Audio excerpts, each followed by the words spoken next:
किस जगह पे ख़ारिश होती है, उज़लात को हुक्म करते हैं, ख़ारिश करते हैं। ख़ारिश जब ख़त्म हो जाती है फिर उज़लात को हुक्म करते हैं, उज़लात पीछे हट जाते हैं। हर तरह की भूख लगना,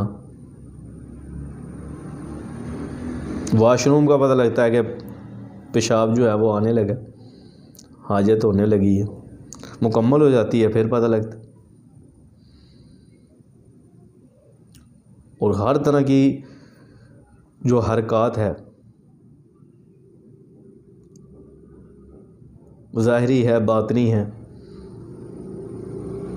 दिल की हरकत हो, फेफड़ों की हरकत हो, अंतड़ियों की हरकत हो, आँख की आईलिड, इनकी हरकत हो, उज़लात को हरकत